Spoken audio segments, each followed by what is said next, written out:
Good morning, everyone.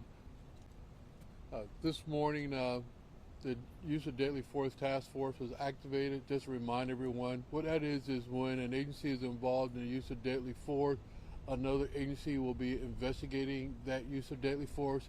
In this case, this is involved the Pinellas County Sheriff's Office deputy that was involved in it. So St. Petersburg Police Department will be taking the lead on this case. Here with me this morning also is Chief Deputy Danzig.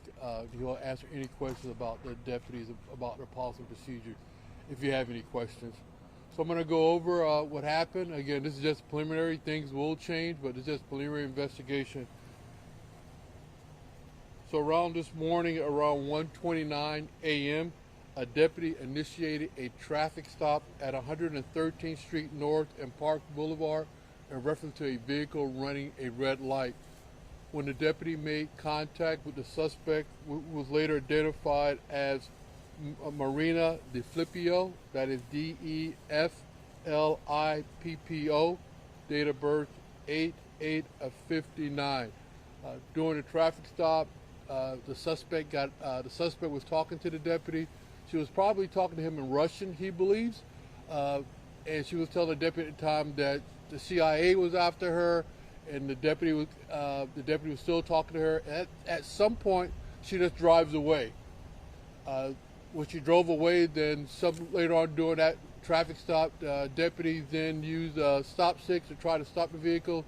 The vehicle continued westbound onto the beach area, where it was then stopped again by Indian Shores Police Department, where a felony traffic stop was initiated. During that traffic stop, the suspect was waving her gun around. The Indian Shore Police Department used less lethal. They tried to do anything they could to get her out of the vehicle. At some point, she then ran one of their vehicles and then continues northbound on Gulf Boulevard. In the location behind me, which is located at 2024 Gulf Boulevard, the PCSO then used what's called their MRAP to use a pit maneuver to stop her vehicle again. At that point again, they used less lethal. They were talking to her, trying to get her out of her car. She's still waving the weapon around. She then tries to get away again, ramming several vehicles, and that's when the deputies used their weapons. She was struck several times. She is in critical condition. We have one deputy that's also at the hospital. He received injuries from the accident, and there were 7 deputies that were involved in this shooting. So those deputies' names will be released to you later on, and with that, I'll answer any questions if you have them.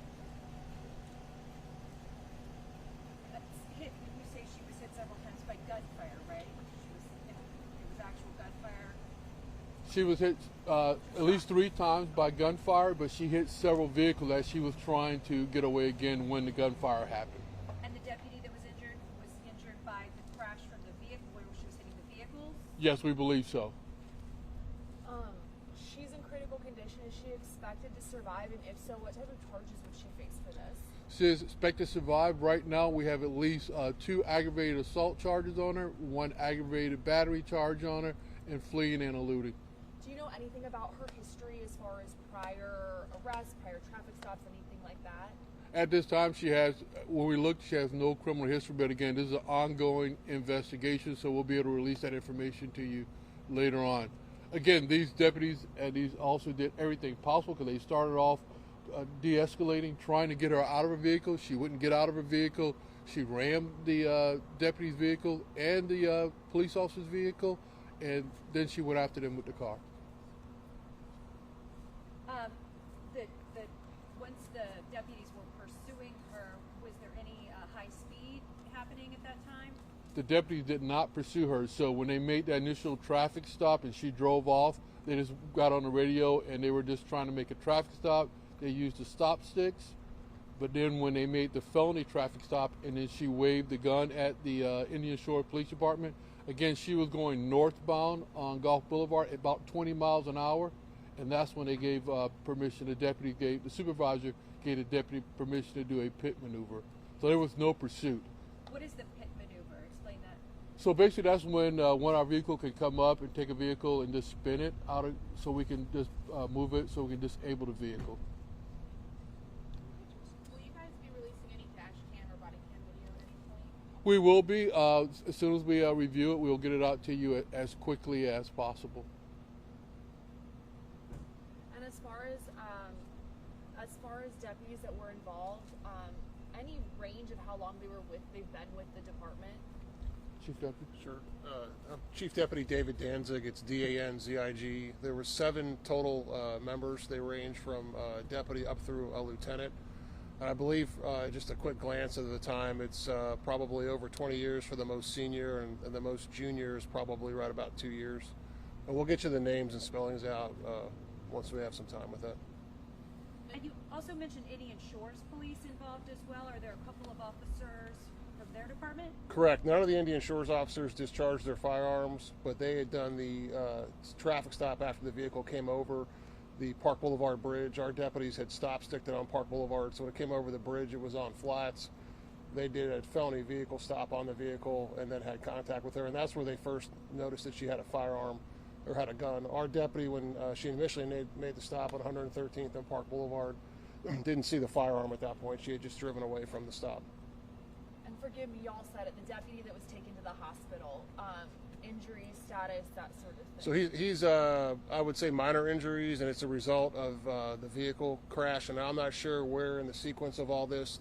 She was ramming our car. She had rammed some Indian Shores cars. Somewhere in that sequence of the car ramming by her, the deputy was injured, not as a result of the gunfire, but as a result of the vehicle ramming.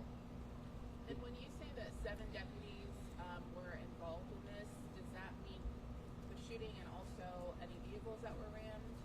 So no, there was more than 7 deputies here. 7 deputies fired their firearms. So we had 7 total deputies that fired firearms. There was more deputies here than that. Did the suspects fire any? That's a good question. We don't know at this point. We haven't gotten that far into it. There is a gun in the vehicle. She did have confirmed that she did have a firearm. We're not sure if she fired yet. We haven't processed up and into the vehicle yet. Any other questions? All right, we'll update you later on. Thank you.